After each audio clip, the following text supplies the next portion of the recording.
Hi അസ്സാം വലൈക്കും. ഇന്നത്തെ വീഡിയോയിൽ പറയാൻ ഉദ്ദേശിക്കുന്നത് ഹൃദയത്തെക്കുറിച്ചാണ്. മനുഷ്യ ശരീരത്തിലെ ആന്തരിക അവയവമാണല്ലോ ഹൃദയം. ശരീരത്തിലെ എല്ലാ ഭാഗങ്ങളിലേക്കും രക്തം ശുദ്ധീകരിച്ച് പമ്പ് ചെയ്യുകയാണല്ലോ ഈ അവയവത്തിൻ്റെ പ്രധാന ധർമ്മം എന്ന് പറയുന്നത്.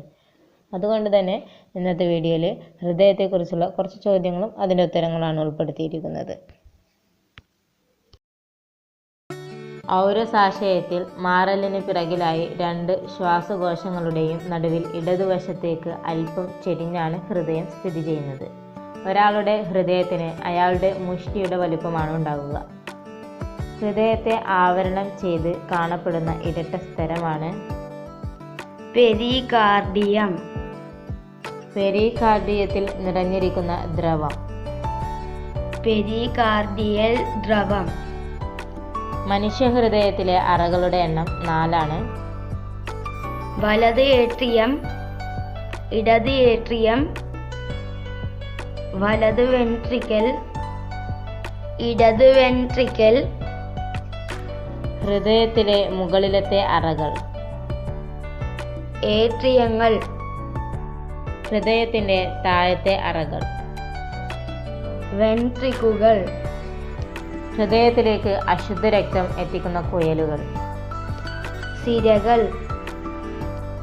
അശുദ്ധ രക്തം വഹിക്കുന്ന ഒരേ ഒരു ധമനി ശ്വാസകോശധമനി. ഹൃദയത്തിൽ നിന്നും ശുദ്ധ രക്തം വഹിക്കുന്ന രക്തക്കുഴലുകൾ ധമനികൾ. ശുദ്ധരക്തം വഹിക്കുന്ന ഒരേ ഒരു സിര ശ്വാസകോശസിര. ഹൃദയത്തിൻ്റെ ഇടതുഭാഗം ശുദ്ധരക്തവും വലതുഭാഗം അശുദ്ധ രക്തവും കൊണ്ട് നിറഞ്ഞിരിക്കുന്നു.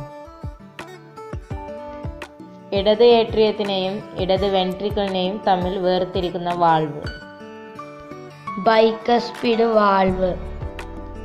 വലത് ഏട്രിയത്തിനെയും വലത് വെൻട്രിക്കിളിനെയും തമ്മിൽ വേർതിരിക്കുന്ന വാൾവ് ട്രൈക്കസ്പിഡ് വാൾവ്. വലത് വെൻട്രിക്കിളിൻ്റെ സങ്കോചത്തിനിടെ വലത് വെൻട്രിക്കിളിൽ നിന്ന് വലത് ഏട്രിയത്തിലേക്ക് രക്തം പുറകോട്ട് ഒഴുകുന്നത് തടയുന്ന വാൾവാണ് ട്രൈക്കസ്പിഡ് വാൾവ്. 3 തരത്തിലുള്ള രക്തക്കുഴലുകളാണുള്ളത്. സിര, ധമനി, ലോമികകൾ. മനുഷ്യനിൽ ഹൃദയമിടിപ്പ് ക്രമരഹിതമാക്കുമ്പോൾ അതിനെ യഥാസ്ഥിതിയിലേക്ക് കൊണ്ടുവരുവാനായി ഉപയോഗിക്കുന്ന ഉപകരണമാണ് കൃത്രിമ പേസ് മേക്കർ. കൃത്രിമ പേസ് മേക്കർ കണ്ടുപിടിച്ച വ്യക്തിയാണ് വിൽസൺ ഗ്രേറ്റ് ബാച്ച്. മനുഷ്യനിൽ നടക്കുന്ന രക്തപര്യനം ദ്വിപര്യനത്തിൻ്റെ 2 ഭാഗങ്ങൾ സിസ്റ്റമിക് പര്യനം, പൾമണറി പര്യനം. ഇടത് വെൻട്രിക്കിളിൽ തുടങ്ങി വലത് ഏട്രിയത്തിൽ അവസാനിക്കുന്ന പര്യനം ഏത്? സിസ്റ്റമിക് പര്യനം. വലത് വെൻട്രിക്കിളിൽ തുടങ്ങി ഇടത് ഏട്രിയത്തിൽ അവസാനിക്കുന്ന പര്യനം പൾമണറി പര്യനം. ഒരു ഹൃദയ സ്പന്ദനത്തിന് എടുക്കുന്ന സമയം 0.8 സെക്കൻഡ്. ഹൃദയ അറകളുടെ സങ്കോചം സിസ്റ്റോളി. ഏട്രിയങ്ങളുടെയും വെൻട്രിക്കുകളുടെയും വിശ്രാന്താവസ്ഥ ഡയസ്റ്റോളി.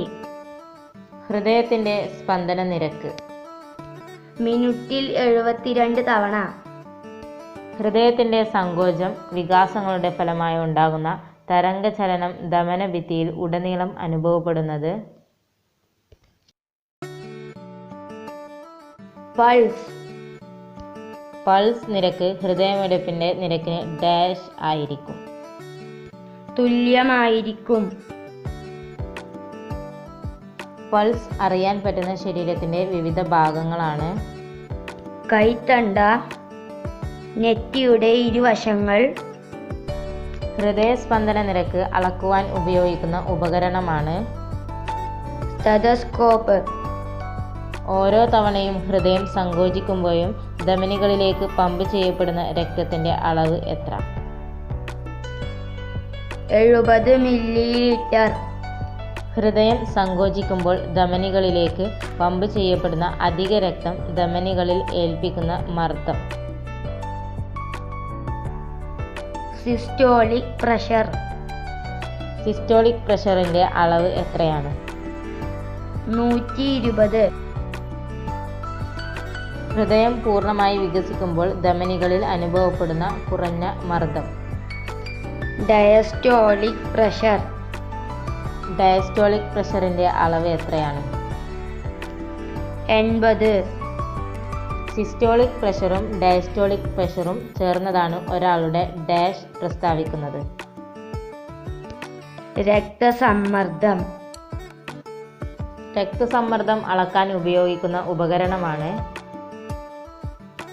സ്ഫിഗ്മോമാനോമീറ്റർ. രക്തസമ്മർദ്ദം അളക്കാൻ ഡിജിറ്റൽ BP അപ്പാരറ്റസും ഉപയോഗിക്കുന്നുണ്ട്. ഒരു വ്യക്തിക്ക് അഭിലഷണീയമായ രക്തസമ്മർദ്ദ നിരക്ക് എത്രയാണ്?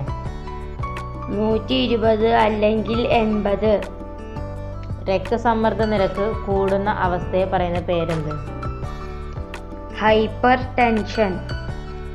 അതിരക്തസമ്മർദ്ദം എന്നും അറിയപ്പെടുന്നു. അതിരക്തസമ്മർദ്ദത്തിന്റെ പ്രധാന കാരണങ്ങൾ ഏവ?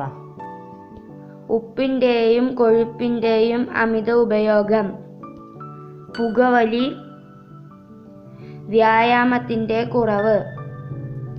രക്തസമ്മർദ്ദം നിശ്ചിത നിരക്കിൽ നിന്ന് കുറയുന്ന അവസ്ഥയെ പറയുന്ന പേര്? ഹൈപ്പോടെൻഷൻ.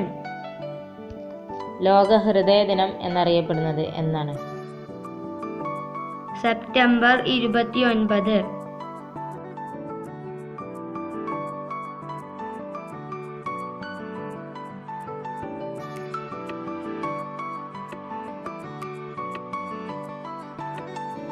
അപ്പോൾ ഫ്രണ്ട്സ്, വീഡിയോ ഇഷ്ടപ്പെട്ടാൽ ലൈക്ക് ചെയ്യുക. വീഡിയോയുമായി ബന്ധപ്പെട്ട അഭിപ്രായങ്ങൾ കമൻറ്റ് ചെയ്യാൻ മറക്കല്ലേ. ഇതുപോലത്തെ വീഡിയോസ് ലഭിക്കാൻ വേണ്ടി ചാനൽ സബ്സ്ക്രൈബ് ചെയ്യുകയും തൊട്ടടുത്തുള്ള ബെല്ലൈക്കണിലെ ഓൾ എന്ന ഓപ്ഷൻ എനേബിൾ ചെയ്യുക.